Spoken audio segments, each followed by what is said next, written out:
Hello everyone. And welcome to my YNR 24 Spoilers channel. Sally Spectra finds a new partner and a new career. According to previews on The Young and the Restless, Sally Spectra has reached a breaking point where she must either move on or endure Billy Abbott's disregard. Sally gave Billy her all, and he still walked away for a chance to take back Chancellor from Newman. Sally must accept her defeat and move on. Sally Spectra's life has been ruined by Billy Abbott.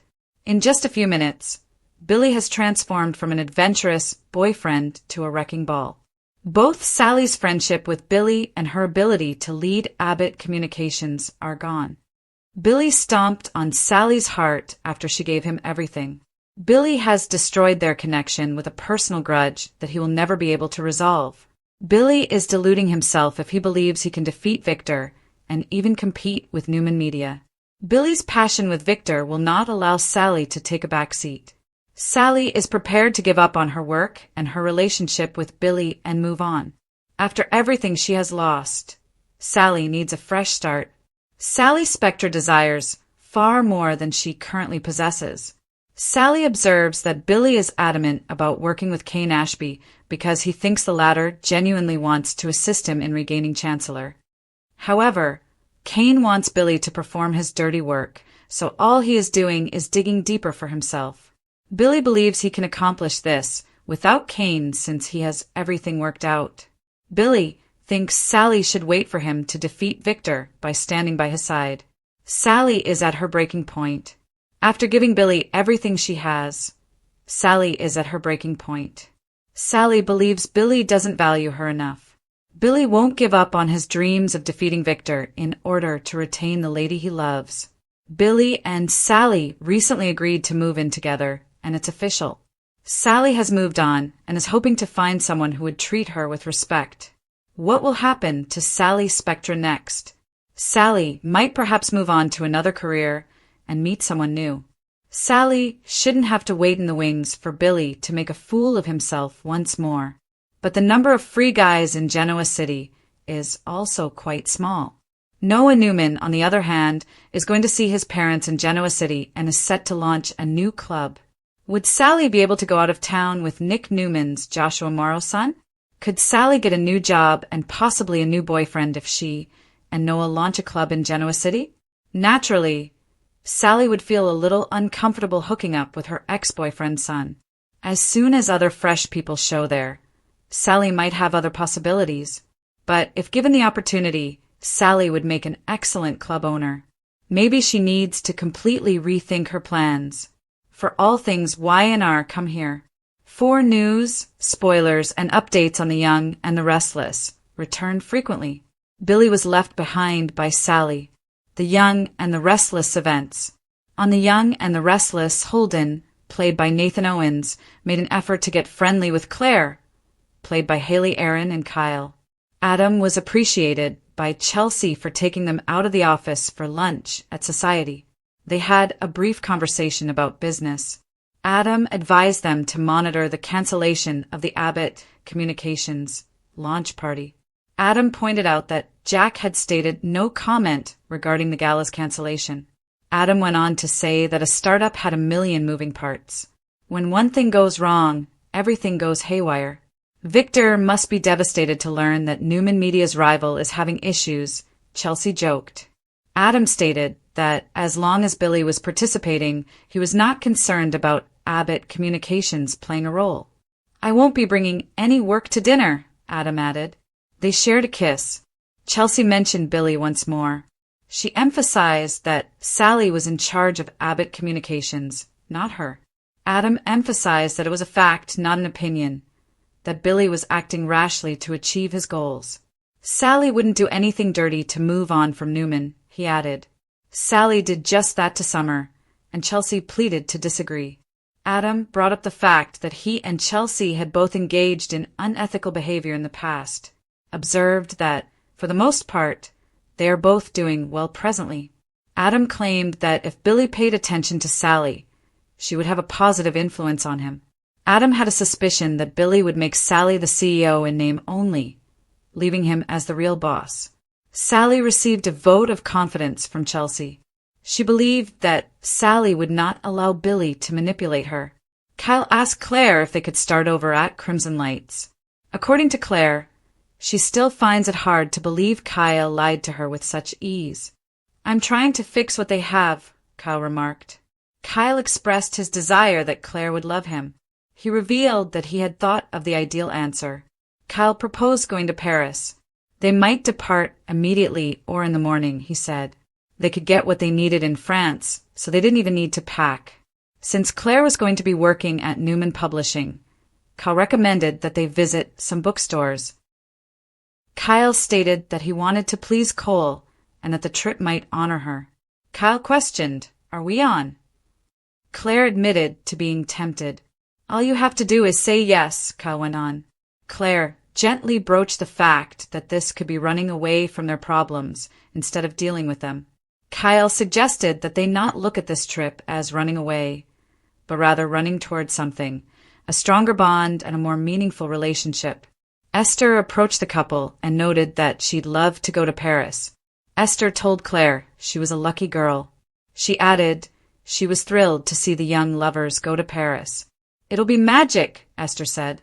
Claire said she couldn't go because she was going to start her new job at Newman Publishing. Plus, she couldn't leave her mom. Kyle said she spoke to Victoria and she is rooting for them. Claire said she mentioned that. Claire asked Kyle if this was what he did when there was a problem. "Try to fix it," he asked. Claire brought up again that Kyle broke her trust, and she's not sure if Kyle throwing a shiny object at her, a trip to Paris, was the way to get past it. Kyle assured Claire that the trip to Paris he was proposing was not a distraction. He professed his love for Claire and asked her to be by his side. Kyle said it broke his heart that he hurt Claire. He wanted to know what it would take to make this right. Kyle said to Claire that he wanted her to tell him what she wanted and needed. Just then, Holden walked in. Esther brought 2 café au lait drinks to Kyle and Claire on the house in honor of their trip to Paris. Claire said that she hadn't signed off on that. Holden apologized to Claire and Kyle for overstepping. He didn't want to add to their problems with Audra. Claire said they hadn't had problems with Audra recently. Holden said his talk with her must have worked. Kyle was suspicious, but then he admitted to possibly overreacting. Holden said he understood. He'd do the same thing if he had an amazing woman like Claire in his life. Holden added that he was off to Los Angeles because he was working for Kane and was going to close up Kane's real estate holdings in Southern California. Kyle wondered why Holden was back working for the man who was responsible for the death of his best friend, Damien. Holden said he realized Kane was not responsible for Damien's death. He said he was glad to have a job. "I bet you are," Kyle said. Claire said he was glad that he was sticking around. When Claire went to take a call from Vicky, Holden asked Kyle if they were good. "Not even close," Kyle said, adding they never will be. Holden just smiled at Kyle's assertion. Meanwhile, Billy felt refreshed after a shower, but he was wondering if his plans to take down Victor had scared Sally away from him. Sally recapped Billy wanting to use Kane's AI software to bring Victor down. Billy said he'd just threatened to use it. Sally said there was too much risk. Billy said they'd get everything they'd dream of. Sally clarified that this was everything he'd dreamed of getting. She felt she was just along for the ride. Sally said she was excited about running Abbott Communications, but then Billy changed the plan because he wanted revenge against Victor. Sally said that everything could blow up in Billy's face. Why was he going to even try? Billy said this was his best shot at getting everything he wanted. He asked Sally to stand by him. Sally didn't like that Billy wanted to fund Abbott Communications through blackmail now that Jack had backed out. Billy begged Sally to stick with him. Sure, life was great, but Billy felt it could be better. Sally started to walk out on Billy. He told her they could have it all. She said Billy's big picture was about hatred, obsession, and revenge. She didn't want to be a part of the picture. Sally grabbed her purse and left. Billy called after Sally, but she kept on going. At Adam's office, Adam and Chelsea rehashed Sally getting dumped by Billy. Adam raved about Sally's accomplishments, which eventually miffed Chelsea. Adam was furious that Sally lost 2 positions thanks to Billy as she left Marchetti to go to Abbott Communications. Chelsea urged Adam not to blame Billy for everything, as they don't have all the details. Meanwhile, Billy called Katie and asked if Johnny was there. He asked them to go on speakerphone and shared that the news he wanted to discuss with them, Sally moving in with him, would have to wait. Chelsea noted that Adam will never think the best of Billy. Adam countered that Chelsea will always see the best in Billy, even though there isn't any. Meanwhile, Sally walked into society, where she ran into Adam and Chelsea. She informed them that she was no longer a part of Abbott Communications. Adam and Chelsea grilled Sally about her exit. Adam called Billy an ass and a son of a bitch. Adam wondered how Billy could let go of the best CEO that he ever had. Chelsea asked if there was anything that they could do. Meanwhile, a wistful Billy picked up the faux copy of the Genoa City Chronicle he had made up for Sally that announced the success of Abbott Communications. Next, Sally told Adam and Chelsea that she was fine. Her phone rang. She stepped away. Adam spied her screen and told Chelsea that Billy was the one calling Sally. At the bar at Society, Sally drank. She had a flashback to reading Billy's faux newspaper and reading the item that glowingly spoke about their personal relationship. Billy kept calling, and Sally finally picked up the phone and took his call. She couldn't give him an answer as to whether or not she was walking away from everything or just the business part of his life. Next, Billy's phone rang. It was Kane. Billy tossed his phone to the side and pondered his next move. Sally Spectra moves on, new man and a new job. The story of Sally Spectra on The Young and the Restless has always been one of reinvention, resilience, and a fiery determination to prove her worth no matter the odds stacked against her. Her journey has taken her from Los Angeles to Genoa City, from designing gowns to running fashion houses, and from heartbreak to ambitious career moves. Yet, the latest chapter in Sally's saga brings with it a turning point so sharp that fans cannot help but lean forward, eager to see if this new direction finally allows her to break free from the cycles of betrayal, disappointment, and misplaced loyalty that have often defined her path. At the center of this turning point is Billy Abbott, a man whose charm initially pulled Sally in, but whose self-destructive streak may ultimately push her away for good. The episode where Sally packs her emotional bags, so to speak, and walks away from Billy is more than just another soap breakup. It is a reckoning, a declaration of self-respect, and a prelude to what could be Sally's boldest reinvention yet. Billy Abbott's obsessive need to prove himself against Victor Newman has always been both his Achilles heel and his greatest motivator. For Sally, stepping into Billy's world meant stepping into chaos. She believed in him when others didn't, stood by him when his family questioned his moves, and even sacrificed her own promising career trajectory at Marchetti to join forces with him at Abbott Communications. Yet, the man she fell for, the witty, adventurous dreamer who made her feel like she could conquer anything, was replaced by someone fixated on vendettas, grudges, and power plays. Sally gave Billy her heart and her loyalty, but in return he gave her a battlefield littered with broken promises and impossible schemes. When he chose to prioritize his endless war with Victor over building a future with her, Sally saw the writing on the wall. Billy would always chase ghosts, and she would always be second to his obsessions. That realization cut deep, and though it hurt to walk away, it was the only way to preserve the dignity and self-worth that Sally had fought so hard to reclaim. The irony is that Sally, once known for chasing after men and career shortcuts that often backfired, has now matured enough to recognize when enough is enough. Her growth is palpable in the way she doesn't beg Billy to reconsider, doesn't linger on what could have been, and doesn't let herself spiral into despair. Instead, she walks out with her head held high, knowing that Genoa City may not always be kind to women like her, but that it will never crush her spirit. For longtime viewers, this is a refreshing shift. Sally has been burned so many times, by Wyatt Spencer, by Jack Abbott, by Adam Newman. And now Billy, that her ability to keep bouncing back feels like both a strength and a curse. But in this moment, her resilience feels less like blind persistence and more like a calculated step toward a brighter future. She is done being someone else's collateral damage. Of course, moving on doesn't mean Sally's path will be easy. In fact, the very prospect of starting over raises several intriguing possibilities. Professionally, Sally's departure from Abbott Communications leaves her in limbo. She has already proven she can run a company, lead a team, and handle the pressure of corporate rivalries. Yet the fashion world, once her natural habitat, feels like old territory, and Sally rarely goes backwards. The question becomes, what's next for a woman who thrives on fresh challenges?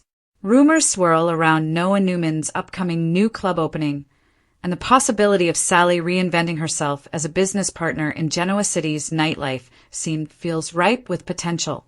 Sally as a club owner would not only highlight her charisma and creativity, but also give her independence outside of the constant tug-of-war between Newman Enterprises, Chancellor Winters, and Abbott Communications. Imagine Sally hosting opening nights, orchestrating events, and turning the venue into a hotspot.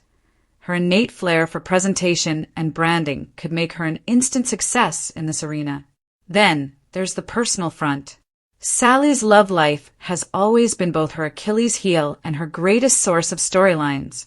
With Billy out of the picture, speculation immediately turns to who her next romantic interest could be.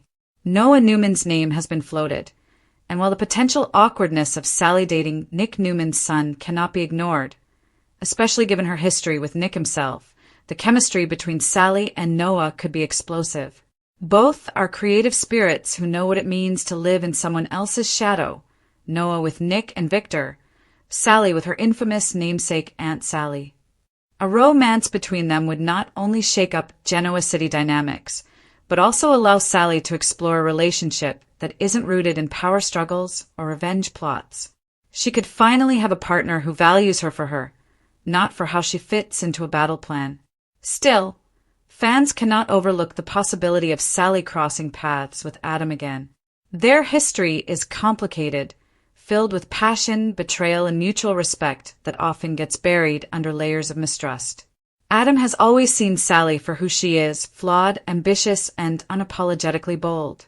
While their breakup was painful, his lingering admiration for her was evident in the way he defended her to Chelsea and called out Billy's recklessness.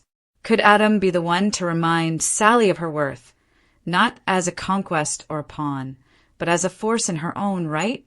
Chelsea certainly wouldn't like that, and the love triangle potential is as juicy as it gets. But for now, Sally seems determined to steer clear of romantic entanglements that drag her into old patterns. Meanwhile, Billy is left reeling, and his spiral only makes Sally's decision look wiser. His desperation to bring down Victor blinds him to the fact that he's losing everyone who matters. His children are skeptical, his family is weary, and now Sally, the woman who believed in him most, has walked out. Watching Billy grasp at straws, from blackmail schemes with Kane Ashby to phony newspaper headlines declaring Abbott Communications a success, is almost tragic. He had a chance at love and stability with Sally, but his addiction to chaos cost him everything. Fans know Billy too well to believe he'll suddenly wake up and change, but his downfall may serve as the ultimate backdrop for Sally's rise.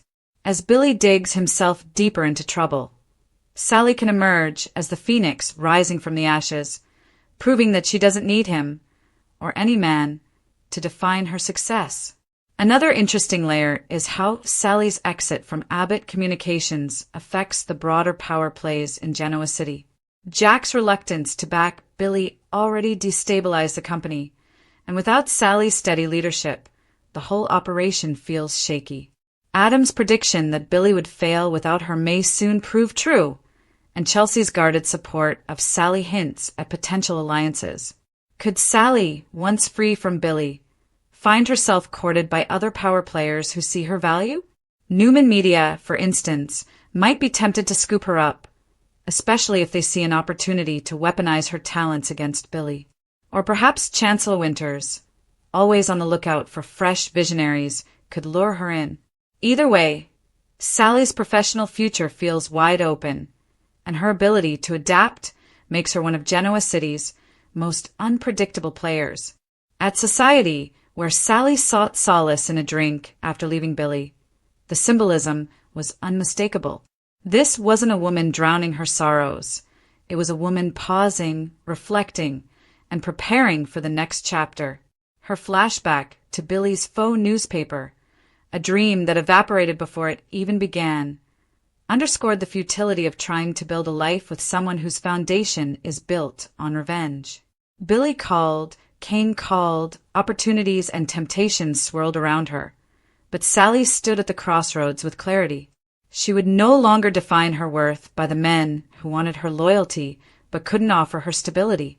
That moment of resolve, subtle as it may have seemed, was the true climax of her arc, Sally choosing herself.